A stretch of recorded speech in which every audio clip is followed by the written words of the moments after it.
Holy shit, get ready for this one. Because if you've ever heard somebody say immigrants are a drain on the system, or they're taking resources that should go toward Americans, and you knew they were full of shit, but you didn't have the facts to refute, I have great news, because after watching this video, not only will you know how to respond, but you'll have a counterpunch too, and they'll never see it coming. So first, a brand new study was just released from the Cato Institute. If you've never heard of them, it's a libertarian think tank, and they're typically cited by the Reagan-type Republicans when they want to cut spending. This specific study sought to evaluate the impact of immigrants on government spending. To do this, they looked at data from 1994 to 2023. 94 was the first year they started collecting it. So this data spans 30 years and it does include undocumented immigrants. Now, there are way too many findings in the study to capture them all in one video. I'm going to give you the high-level summary. First and most important takeaway is that the existence of immigrants reduced the deficit every single year over those 30 years. A 30-year streak of paying more in taxes than they cost the government at the local, state, and federal level combined. This is because while immigrants are paid lower wages on average, they work at much higher rates. Over this time period, immigrants only made up about 14% of the U.S. population, but they made up over 18% of the workforce. Meanwhile, because immigrants are 25 years old when they arrive on average, it costs us next to nothing in terms of public education. Then because they're far less likely to work government jobs, they're less likely to be eligible for a public pension. And while immigrants in the United States are more likely to be living in poverty, they are no more likely than a U.S. citizen to need government support. And that includes food stamps, Medicaid, tax credits, and unemployment insurance. And despite Trump's lies, they're also half as likely as a U.S.-born citizen to have a felony or serve time in prison. So they're saving us money there too. You add this all together, it turns out over that 30-year period,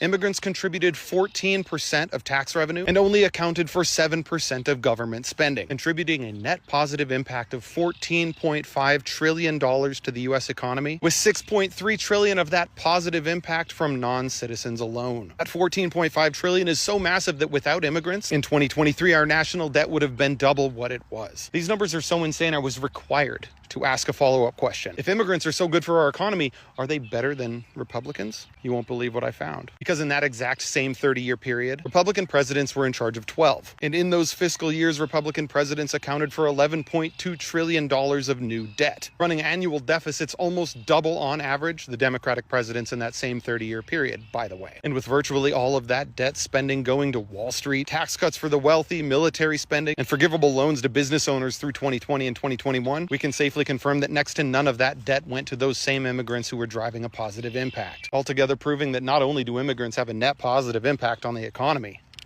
they're more important to our economy than Republicans.